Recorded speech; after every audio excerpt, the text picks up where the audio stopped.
My name's Jessie Brown. I moved here in 1975, live in the same house that it was new, and my daughter, who is now 49, grew up here. The reason we moved here from California, my husband was with Georgia Power working on the Vogel project, and they transferred him back to Atlanta, so we were here. And when we moved to Rockdale, there were 18,000 in Rockdale County, and I think now, last I heard it was around 95,000 or something. And only 2 high schools. My daughter went to Rockdale High School, and all 3 main churches were right on Main Street. Now, there's 2 left, First Methodist and Presbyterian, of course. County government bought the Baptist church. But I remember especially 138, everybody tries to ignore, don't go through 138. Well, when we moved here, it was just empty pasture land or fields on each side. And I remember there was only one supermarket or store to buy from, groceries, and that was AT&T and AT&T, A&P. That I don't think they even exist now, but it was in Salem Gate Shopping Center, which has now disappeared. It's gone too. And I remember we had always eaten out a lot, and we moved here and no place to go. We had started entertaining a lot. People entertained at home a lot. And it's the reason I love where I am now. We did a lot of that, and but we just like to eat out. And coming from California, of course, there was anything you wanted and anywhere to go. But there was one tiny little restaurant, very small restaurant on West Avenue. I think it was where probably Clean and Tidy is now, right in that little area. And then eventually, Natalie Dupree, who became a TV chef in Atlanta, opened a restaurant and a house in Covington, and she had one menu, and you had to make reservations, take your own wine. I remember that. But that's kind of some of the things I remember. And there was one Almond 5 and Dime, they were called them then. That's the only place people had to go to get just regular things, like we can go anywhere now and find just about anything we want. It's very interesting how we've seen things change over the years, and people grow up, move away, some stay. But that's kind of a real concise, clear picture. But I still love Rockdale County, watched it grow, diversify, and became active in politics back in the early 80s. And of course, we've seen that come and go and change a lot since I've been here. And of course, demographics has changed, and everything does in 45 years. So that's kind of the story, I guess, and started making friends. And when I first moved here, there was a welcome wagon, and literally people would come to your house and bring a basket. Every time any new people moved into the community, bring a basket, with fruit and things in it. And there was one photographer with Rockdale Citizen. We had the one paper, and one photographer he even came out and took a picture of us outside and wrote a little script. That's how small Rockdale County was at that time. So now we know isn't so many people coming and going that there's no way. But I think it was an interesting memory for me that happened, and you thought, I'm going to like this place, and I still do.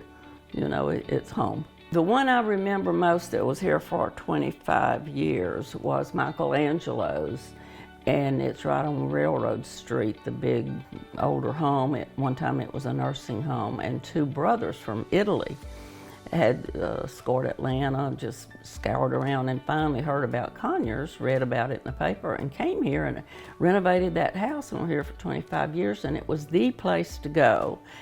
And one of the most interesting things that happened, the heat of the night was being filmed, and they filmed a lot in Rockdale County. Well, that was their go-to restaurant. because the restaurant protected them and they'd seat them by themselves. Well, they had Michelangelo's had a big party, put up a tent out front, and out from the restaurant, and I had a promotional products company at the time, and we printed their first menu, the big open large menu, hardback, and even in Italian. Had to tell what a menu was. So we were invited to that big party, and it turned out that we always gave a big Super Bowl party here at the house, and it was just a tradition and packed place, and had a friend that owned a TV business, and he set up 5 TVs. Well, just on the spur of the minute, one of them said, well, we used to live in Texas and people invited us to their homes all the time. And I just took a chance and said, well, why don't you come? We're having a soup. And they came, and Carol O'Connor, I still have pictures of him, and in a plaid shirt, and Mrs. O'Connor brought all kind of things from Hollywood, and that's a big point. And I think we had about 100 people all over the place, sitting everywhere. So that was a big point to highlight. And so Michelangelo's restaurant really was best upscale and still missed here. And another one was Shoney's was here too. But of course, what, is there a Shoney's now? I don't even know, I doubt it. So those are the 2 biggest members was Michelangelo's. It was a place that a lady could go and, sit and have a glass of wine and not feel threatened, but it was family owned. So they became very good friends. And I would advise that, if you're really new here, want to get to know Rockdale County, just get involved with your church or your school activities. And there was there was an old theater, which only theater was in Salem Gate Shopping Center too. And of course, it's gone, long gone. Yes, I do, and I prefer independent restaurants. And my absolute favorite, best food in Rockdale County is Coaxum's. And everybody says, oh, well, it's too expensive. I said, well, but the food is prepared for you, and there's lots of it. And so I still, if I want to go somewhere, it's my favorite restaurant. I do not like big box stores.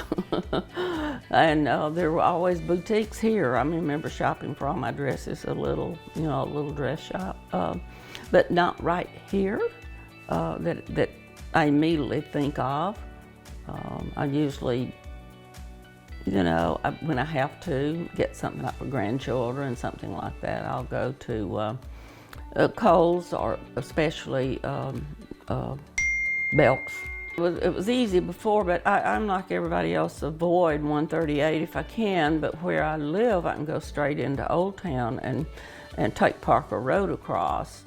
And but I just tried, and I know back ways, and now that the street goes under the railroad that comes out back of Home Depot, I'm still amazed no more people are there than are, because it's such a shortcut, and you can wind through the parking lot and still go to any of those places, because of course I shop at BJ's and all the other places and Home Goods and all those when I really need something. So, but if people just knew there are back streets that you can take and avoid and not get into all that traffic. And other times when I'm there and have to go, I found it easier and easier. And when the new bridge goes across, of course, that's, at Salem Road, in that area, which, 2 years from now or something, I guess. But it will help the traffic a lot too. The main thing is more traffic, but what bothers me as much as anything is the lack of interest in the community, and that people don't go to city council meetings, and they don't go to the Board of Commissioners meetings. And I said, well, watch it on Channel 23. Well, I can't get it. And I just said, there are so many ways to watch it. You do not have to be tuned into Comcast. But I would say the lack of interest in the community, except when something goes against what they want. They won't speak up except, when there are public hearings. And it still somewhat is a bedroom community. When I moved here, for 9 years, I was gone a lot. I was executive director of a state association with 5,000 members, traveled the state, went, to conventions all over the country, even to Hawaii and Canada, different. And so it was a bedroom community. I didn't know a lot except for church. I immediately joined church, and that's another way you really get to know the community. But if people would just read, like so many people, only thing they depend on now is social media. And if they're really interested, they really need to participate and not just complain and step forward when something happens that they don't like. A lot of them, with taxes, don't understand the tax base, and they don't. I grant you that you could go to any department in this community, any like the tax assessor's office, or I don't understand my tax office, and say, I don't understand my bill. What does this mean? What did this mean? And somebody would share it with you, and you would understand. But sometimes just say, complain, but go find out, get interested, get involved, and it will pay dividends if you do that. I wish we had Olive Garden, but they came here, I believe, years and years ago, but it didn't last. I do miss, Olive Garden is up at the mall, and I'm sure that they're not coming back here, but I do miss locally an Italian restaurant, and everybody remembers the Victorian House on Industrial. It was a landmark too, and business people went there a lot, but of course one or two other restaurants tried and failed there. But especially Italian, and something, of course, we have the bowling alley and the theaters, and with COVID-19 now, of course, that's been difficult, but we have like, what's the one for Chuck E. Cheese's? I have never been in there, but it's for children, and I understand that. But let's say if my grandchildren visit here. At one time, they came at Christmas, we took them to the ice skating rink, but that's short-lived.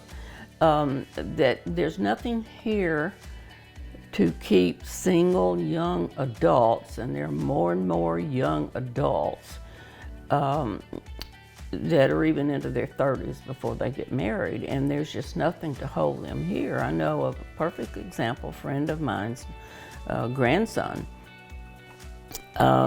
moved to Midtown for that very reason. And if you talk with them, we have a coffee shop now, thank goodness, a couple of coffee shops that people feel comfortable, and you see them used a lot. And it's usually young people, with their computers. As far as entertainment, I think there's a lack here, and there's nothing here to hold the younger people here. Teenagers seem to be happy, high schoolers. It wasn't nearly as bad, and I was involved in bringing the Olympics here and attended some of the events. I was on that campaign, they call it, group, but I was involved. And when the arena opened, we had a big outside concert. I just think there's places here that could pull bands in, and it doesn't seem like that stadium is used. I know they have lots of horse shows, expanding. The city's done a wonderful job with that, and it's paid off, and it has become legendary and known nationwide and even internationally. But that's the one thing I see that we're lacking.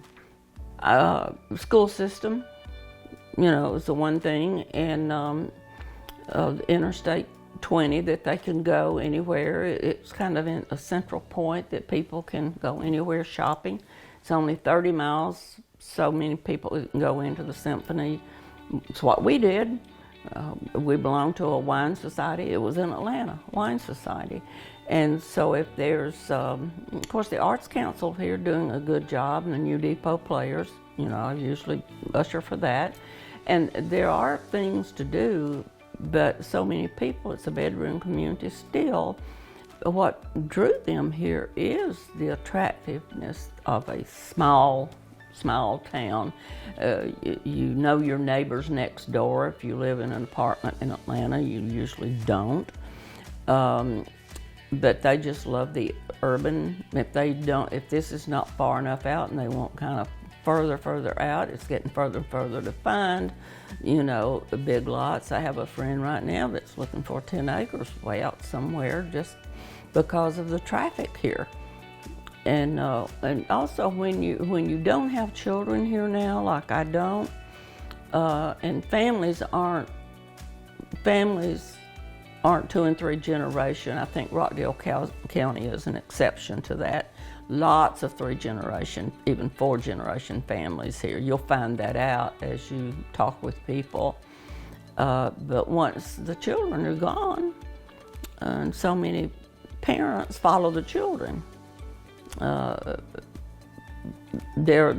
big thing that I see, and as being a senior, I admit, is the lack of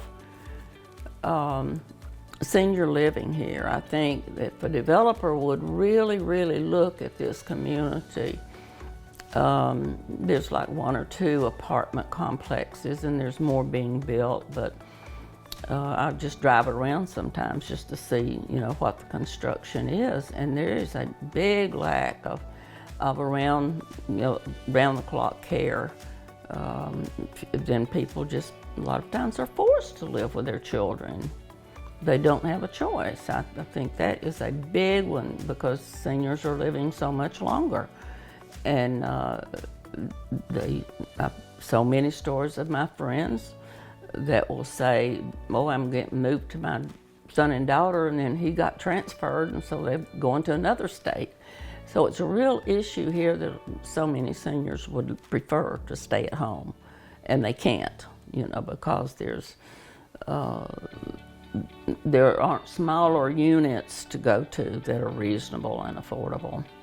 And I know the county's addressed that many times, and like I know one senior living section right now is going up. It's all 2-story houses, side by side by side. Except that I'm happy here, and I have friends here, and plan to stay here, because I like Rockdale County. Of course, there's always things that come up that you don't agree with politically, or emotionally, maybe I should say. And even the church situation, is changing a lot too. But you have selection here. You can select any faith you want to and get really involved with it. If you're not happy where you are, there's another choice. And that's one thing about this community. But yes, I do. The founding fathers, when Randy Pointer was Board of Commissioner and a longtime World War II veteran, not him, but the 3 founding fathers, there was federal money then, and Randy, I'll have to give Randy Pointer credit. He was very active in this, knew everybody. He was chairman even of the Georgia Municipal Association. Yes, I think that was it anyway. Well, he was a leader. He was a forward thinker. And I've always said, I wonder where Rockdale County would be now if Randy Pointer had stayed. And but he has passed on. And I became involved. My husband was a World War II veteran. And when they started selling the pavers, they, broke ground in 2000, opened in 2004. And I remember going to, all the ceremonies. And then when I married my husband, who was World War II, well, it was even more important now. So when they started selling pavers, I immediately gave him a paver and would go. And at that time, Tommy Clack, in 2012, he became the president and chairman of the board and started the sustaining membership program and the paper program, and I would go to him, give him my card, and say, I want to get involved. I want to get involved, and didn't hear. And then suddenly he was bringing in the Vietnam Memorial there, and he called and said, I need your help, just out of the blue. And so had me addressing 900 envelopes, hand addressing. So I pulled in some help to do that to all the principals in 9, I think, surrounding counties. It's an educational, it was developed to be an educational memorial. And at $2.8 million from federal money, and that's what is built there now. But once I got involved, I had been looking for something. I had been here a while. This was 2015. But I'd been here a long time, but I'd gone the gamut and been on boards and became a master gardener when I retired. And I just seemed like I'd run the course and needed a new interest. And I had 3 uncles that were in World War II, and a brother served 8 years in the Air Force, and cousins, but I didn't pay attention to it like I think most people do. Well, when you get involved and see what the Walk of Heroes is all about, and that is honoring those, not those that have just given their lives, but anybody that was a veteran. Understand, you're a veteran, and to honor you. And anybody that served, if they were a clerk anywhere, whatever, as long as they wore a uniform, had served, they are qualified. It's a memorial to those people too, plus the home front that stayed home with all the wars and, helped run the country and worked and waited, for their friends and brothers and sisters and husbands and wives and whatever. So it just hit a hot button in me, and I just got real involved, and just seemed like I couldn't do enough to do that. And still, I'm very passionate about it. But now, of course, federal money dried up, and that's why that memorial has not been finished. It's $2.8 million now, but it's supposed to be $34.5 or something million. Well, of course, we even have trouble, and I know I've been there, done that, met with people to even get businesses to sponsor it and become a sustaining member and help us with fundraisers. That's the only thing, except with what the county does to help us maintain. Only way we can maintain that, because any memorial or any park, there are going to be constant maintenance problems. And that's why I just got in, started to say, if we don't do this, who's going to honor the veterans and what they've done, that we can sit here comfortably in my house and go to church or go shopping when I want to, or except for the current situation, fly when we want to, go on vacations. And because if the veterans don't keep doing that, we're not going to be enjoying that. So it just grabbed my attention, and I think my passion, and I think you have to feel that. And I will tell you, before I came involved, I would just go, oh, wasn't that a nice ceremony? And but that was it, and didn't really take it serious until I really got involved with it.